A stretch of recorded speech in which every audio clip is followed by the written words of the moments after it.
Qué bueno que esté ahí frente a su televisor, porque nosotros también, junto a todo el equipo técnico de A la Medida y por supuesto, junto a mi compañera Sandy Monroy, listos para hacer el análisis correspondiente del día de hoy. Así es, Julio. Muy buenas noches. Gracias por acompañarnos y por realizar el análisis con nosotros. De verdad es un privilegio poderles informar. Julio, hoy amanecemos con muchísima información, hay mucha expectativa también por el paso de migrantes y hay algunas medidas incluso que se han tomado. Definitivamente que sí, Sandy, porque cumpliendo precisamente un año de la toma de posesión del actual presidente Alejandro Yamatei, y se cumple también otra de las cosas que habían pasado muy frecuentemente a principio del año recién pasado, que es un estado de prevención. Así que con este tema iniciaremos. Sea usted bienvenido.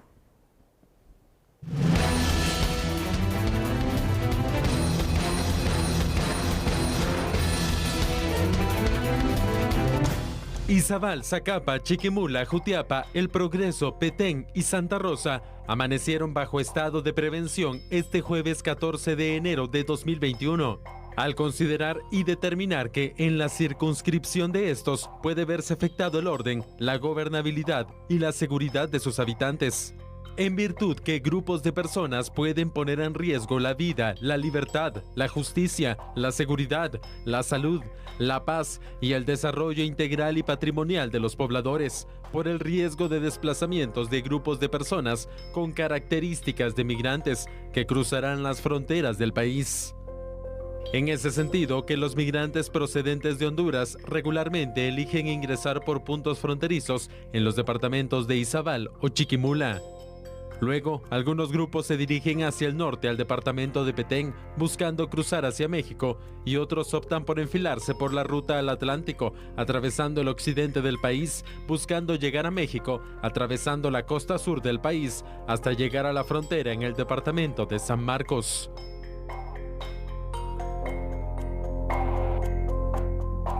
Ahí lo tiene usted. Lo único que hay que recordar es que al final de cuentas, siendo la migración un derecho humano, Sandy, tampoco se trata de un tema de discriminación, pero sí se trata en este caso de un tema de seguridad, particularmente de la seguridad en cuanto a la salud de los guatemaltecos. Y por eso hoy amanecimos con algo que nos sorprendió a todos. Ahora resulta que el decreto 1/2021 es este que le da vida por 15 días en 7 departamentos a lo que es el primer estado de prevención derivado de caravana de migrantes. Te digo, este decreto, pues similar, ¿no?, en su contenido, claro, casi que pienso que va a tener que ser permanente durante todo el año. Yo creo que sí, Julio. Quiero que hablemos del estado de prevención, porque el estado de prevención es uno de los estados de excepción que existen en la legislación guatemalteca. ¿Y ante qué escenarios o por qué motivos es que el Ejecutivo lo puede decretar? Julio, yo quisiera que nos fueras explicando. Claro que sí, con mucho gusto, Sandy. Vamos a ver, antes de ver los datos, esto está contenido en la Ley de Orden Público. Un estado de excepción es uno de esos estados o mecanismos que tiene precisamente la República de Guatemala para tratar de tomar el control en ciertas situaciones. En este caso, ante una amenaza que se considera por el tema de salud, particularmente el ingreso de la caravana de migrantes. Pero vamos a profundizar aún más en ello y por favor, véalo aquí en pantalla. Estos datos son interesantes para ir entendiendo este estado de excepción denominado estado de prevención. Tal y como sucedió al principio del gobierno de Alejandro Yamatei, se volvió a imponer un estado de excepción, en este caso para tratar de contener a la caravana de migrantes hondureños. Sandy, el estado de prevención permite en este instante que las fuerzas de seguridad puedan disolver cualquier aglomeración o multitud de personas, entiéndase, para el particular, la caravana. También se está en la capacidad de aprehender a cualquiera sin la preexistencia de una orden de captura. Las personas no podrán portar ninguna clase de armas, además. Eso permitirá, entre otras cosas que ya seguiremos analizando, que las fuerzas de seguridad del Estado puedan desplegarse hacia la frontera entre Guatemala, Honduras y El Salvador para tratar de frenar por la forma que sea a través de la disuasión o de la contención a la caravana de migrantes. Así es, Julio. Vemos entonces aquí la explicación. Es muy importante poder darle a usted estos detalles para que comprenda entonces por qué se ha establecido este estado de excepción. Julio, sí, ¿esto necesita ratificación por parte del Congreso o cuál es el procedimiento de ley? Sí, el estado de excepción al cual estamos nos estamos enfrentando una vez más, pues está impuesto por el presidente y el Consejo de Ministros. Es parte parte de lo que ellos pueden hacer. Si fuese un estado todavía, lo va a conocer el Congreso, pero no es tan importante porque es el menor de todos. Si fuese un estado de mayor grado, el Congreso tendría que ratificarlo, como tú bien dices, tendría que aprobarlo. Quiere decir que ahora ya publicado en el diario oficial, como está por parte del Ejecutivo, durante el tiempo de vigencia, que es de 15 días, este estado de excepción menor, que es el estado de prevención, ya está impuesto, es válido, es vigente para el territorio que comprende, que son 7 departamentos, Sandy. Son 15 días, pero podría prorrogarse, ¿no? Podría prorrogarse, esto es una facultad que también tiene el Poder Ejecutivo y que es una de las facultades más inmediatas por tratarse, como te digo, del más leve de los estados de excepción. Porque vimos, por ejemplo, durante la época del COVID-19 que el estado, por ejemplo, de calamidad, que hemos visto también en situaciones cuando estaban las tormentas Eta y Iota, lo impone el Ejecutivo, pero necesita la ratificación por lo que implica del Poder Legislativo también, porque de lo contrario estos estados de excepción pues quedarían sin efecto. Efectivamente. Y también quiero que nos vayas aclarando otros puntos. A ver, Sandy, dime. Ya nos explicaste entonces ante qué circunstancias se puede establecer un estado de excepción como el de prevención, sí, pero también qué significa tener un estado de prevención en cada uno de los departamentos. ¿Qué puede o no puede hacer la población que está dentro de estos 7 departamentos? Wow, esto es muy importante, Sandy, porque resulta que esto también tiene una consecuencia directa para los pobladores, tú lo has dicho. En primer lugar, fíjate que la libre circulación de una forma pequeña, pero de una forma, al final de cuentas, queda restringida. ¿Por qué? Porque el estado de excepción, llamado estado de prevención, también puede permitir a las fuerzas de seguridad del Estado imponer ciertas restricciones para ingresar a un municipio, para salir también de ese municipio, que son las que van a dictar en ese momento, ¿verdad? Que vayas documentado, que vayas debidamente identificado como corresponde. Aparte de eso, fíjate que si hay otras situaciones como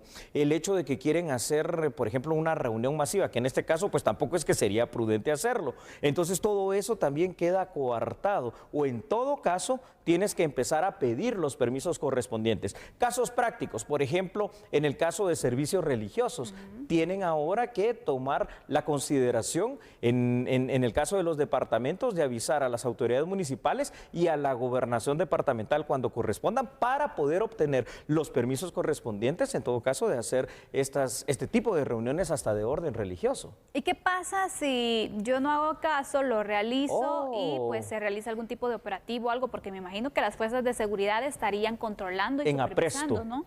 Sí, Sandy, fíjate que lo que pasa es lo siguiente. El artículo 6 de la Constitución dice cuáles son las formas en que puede aprehenderse, es decir, capturarse a una persona. Que exista la preexistencia de un supuesto delito, pero que haya una orden también firmada por un juez competente. O en todo caso, que el delito sea flagrante, es decir, que se esté cometiendo en ese momento. A través del estado de excepción como estado de prevención, si no cumples con las normas, con las disposiciones bien establecidas, que por eso es bueno aclararlas, es bueno que todos las sepamos y es lo que estamos haciendo hoy aquí en esta noche, entonces simple y sencillamente puede ser capturado por las fuerzas de seguridad, entiéndase lo que esté allí, Ejército Nacional o Policía Nacional Civil, y presentado ante el juez correspondiente sin la preexistencia de lo que establece el artículo 6 constitucional. Te preguntarás por qué, simple y sencillamente por desobedecer lo que en general establece y dicta este estado de prevención, que no se pueden hacer reuniones multitudinarias. Exactamente, y recordemos que también no se puede indicar desconocimiento de la ley, porque por eso tenemos que informarnos y por eso también nuestro trabajo es llevarle a usted toda la información, porque no se puede decir es que no lo sabía, ¿verdad? Tienes toda la razón. Si usted no sabe dónde está establecido esto, es en el artículo 4 de la ley del organismo judicial. Nadie puede alegar desconocimiento de la ley.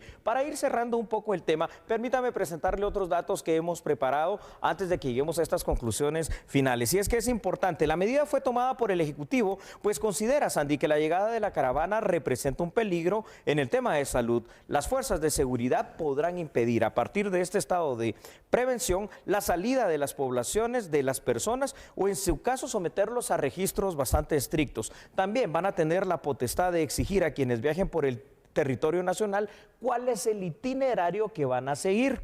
Es previsible que esta medida deba optarse en varias ocasiones durante este 2021, porque de algo estoy seguro, ya se estarán organizando las siguientes caravanas de migrantes hondureños. Seguramente, Julio. Así que esto es lo que está sucediendo. Guatemala amanece con ese estado de prevención en 7 departamentos que ya le hemos mencionado, que especialmente son los departamentos donde se espera que esta caravana de migrantes hondureños realice su recorrido. Es correcto, Sandy. Bueno, pues ahí lo tenemos. Y antes de ir a la pausa te digo algo. Fíjate, Sandy, primer año de gobierno, se presenta un informe. Los informes suenan bonitos, ¿no? Porque en los informes se consignan cosas que parecen que se hicieron bastante bien. Pero hoy vamos a analizar más que ese informe, cuáles son las cuestiones que hacen falta para de verdad conseguir una verdadera unidad nacional que nos haga ser eso, un país íntegro, un país unido, una gran Guatemala. Por supuesto, así que lo invitamos a seguir en sintonía de TN23 porque regresamos enseguida con el análisis. Oiga, por favor, míreme y míreme bien, no cambie, recuerde que nosotros somos a la medida.